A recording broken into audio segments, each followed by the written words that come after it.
Welcome to This Explainer. Today we're diving straight into the AI QA Interview Bible Volume 5 to literally demystify how on earth we test large language model applications. If you've ever banged your head against the wall wondering how to guarantee the quality of an AI that gives you a slightly different answer every single time, well, you are absolutely in the right place. We're going to use the open-source Python framework DeepEval as our lens to make this whole complex topic incredibly easy to understand, complete with real-world examples. Okay, let's take a quick look at our roadmap. We've got 6 sections today, starting with the core problem of AI testing, then introducing DeepEval, fitting it into your current QA flow, diving into some metrics and real examples, tackling functional and agent testing, and wrapping it all up with automation and CI/CD. All right, kicking things off with Section 1, the problem with testing AI, and why our traditional methods just completely break down here.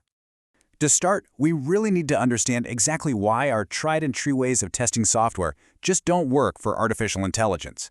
Think of traditional tests like interlocking gears, right? They're looking for exact matches, fixed values, specific status codes. But an AI brain? It's fundamentally different. 2 highly useful, completely correct AI answers might use entirely different words. And there's this crucial quote from our source material that just hits the nail on the head. A normal assertion cannot require one exact sentence, because the assistant may word the answer differently. I mean, think about it. Imagine you have a company HR policy assistant. If you write a standard code assertion requiring that bot to reply with one exact string of text, your tests are going to constantly fail. Why? Just because the AI decided to use a synonym or flip the sentence structure? So we desperately need a way to test the meaning, not just the exact characters. Which brings us perfectly to Section 2. Introducing DeepEval for repeatable quality checks. So this is exactly where DeepEval steps in to save the day. DeepEval is an open-source Python framework built specifically for testing LLM apps. Basically, it gives us the specific test cases and metrics we need to score AI outputs objectively. Instead of relying purely on, slow, manual human review where someone is just reading outputs all day, DeepEval lets us take subjective concepts like correctness, relevance, faithfulness, and safety, and turn them into repeatable, automated tests with hard numbers. Like, if a response is less than 80% relevant, boom, it triggers a clear fail. Looking at this loop, you can trace the exact evaluation flow. We start over on the left with the user input, we pass it to our AI application, and then we capture the actual output. Then, and this is the magic part, we run a chosen metric against that output to get a definitive pass or fail score. Depending on the metric, your QA team might also inject some extra context or an expected output, but this loop right here, this is the foundation for turning a wildly creative AI into a testable piece of software. Moving on to Section 3, fitting into traditional QA, or adding a new layer. Now, let's look at how this actually builds on top of the quality assurance processes you already have. Because a massive mistake teams make is thinking AI testing replaces everything else. It absolutely doesn't. DeepEval isn't here to replace tools like Selenium or your API tests. Remember, your shiny new AI product is still a software product. It can still have broken UI buttons, bad API status codes, or database defects. DeepEval simply adds a new evaluation layer specifically for the part traditional tests can't handle, judging the model's actual natural language response. Let's look at a super concrete example to make this really easy to understand. Imagine you're testing a claims assistant for an insurance company. You need a 2-step approach here. Step 1, you use your traditional API tests to verify authentication and ensure the JSON response schema is valid. Basically, making sure the data plumbing is structurally sound. Then, Step 2, you bring in DeepEval to actually check the English text inside that data. DeepEval verifies that the explanation is correct based on the customer's policy and free from any unsafe advice. Both layers are 100% mandatory before you release. All right, moving right along to Section 4, metrics and real examples, and how we map risks to tests. Okay, let's really dive into the details and map out some real-world risks, specifically in a RAG system. When an AI looks up documents before answering. Look at the flow here. You basically ask one clear quality question at each layer. At the retriever layer, you're checking contextual relevancy, precision, and recall. At the generator layer, you check faithfulness and answer relevancy. And finally, you check correctness against the core business truth. You don't have to run every single metric on every single case, you just pick the metric based on the specific risk you're testing for. Let's zero in on one of the most absolutely critical metrics out there, faithfulness. Faithfulness is a generator quality check. It asks a very narrow, very specific question. Are the claims in the answer consistent with the retrieved text? It actually doesn't care if the retrieved text is a good or bad document. It just checks if the AI is sticking to the script it was given, rather than hallucinating or adding completely unsupported claims. Again, to make this super easy to understand, consider this real-world example.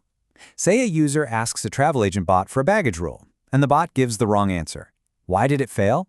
Well, if we run our DeepEval metrics, a retrieval test might show that the correct airline policy was never even returned by the system search function. If the bot accurately summarized a bad, outdated document, it was technically still faithful. This is huge because it helps developers know exactly what to fix. In this case, fix the search engine, and don't waste hours trying to tweak the AI's prompt. Next up, Section 5, Functional and Agent Testing, blending semantic and exact rules. So how do we actually test an AI feature to ensure it functionally completes the user's intended task? Well, to achieve true functional AI testing, you need a dual-layered approach. On one side, we have deterministic checks. These are your exact assertions for things like status codes, required JSON fields, and database state. On the other side, we have our DeepEval AI quality checks. These handle the semantic meaning, like correctness, faithfulness, and actual task completion. Let's look at another fantastic example to really solidify this. Let's say you're building an AI meeting assistant that has to produce action items from a transcript. DeepEval's semantic metrics will read the text to verify if the actual key decisions from the meeting were captured correctly.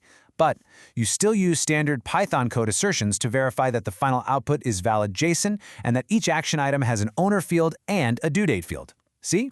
You combine exact code for exact rules and evaluation metrics for meaning. It's the whole package. Now, we really can't talk about agents without talking about security. Prompt injection testing is critical here. This is checking whether untrusted input can make your application ignore its real instructions. And the source text points out something scary. Attackers don't just type "ignore previous instructions" into a chat box. They can actually hide malicious instructions inside retrieved documents or web pages. When testing this, we use DeepEval to score if the final response stayed safe, often alongside a red teaming framework called Deep Team. It essentially acts as automated ethical hackers to systematically generate those attacks for us. Which brings us to our final section, Section 6, Automation and CI/CD and Scaling AI Quality.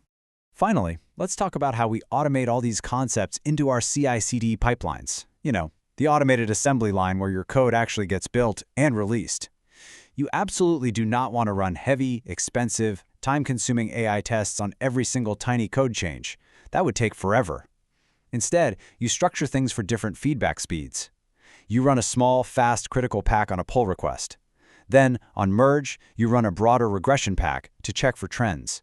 And only at the release gate do you run the full risk pack with human sampling. To make this automation maintainable and repeatable, the QA Bible gives us 4 really concrete steps. 1. Design your code to keep test data, application calls, and metrics in separate reusable files. 2. Use tools like PyTest to run fast smoke tests, just quick basic checks to ensure nothing major is broken. 3. Actually fail the build if a critical metric drops below its threshold. You've got to treat DeepEval as an automated early warning system. And 4. Whenever a test fails, retain that specific conversation as a future regression test so that exact same bug never happens again. Which leaves us with one final, pretty provocative thought. We've seen today that traditional fixed-value assertions simply cannot judge natural language. So the real question is, are you ready to stop guessing and start objectively measuring the real quality of your AI features before your users are the ones discovering the hallucinations? I really hope this explainer has given you the structural knowledge and the concrete examples to start doing exactly that. Thanks so much for joining me on this deep dive.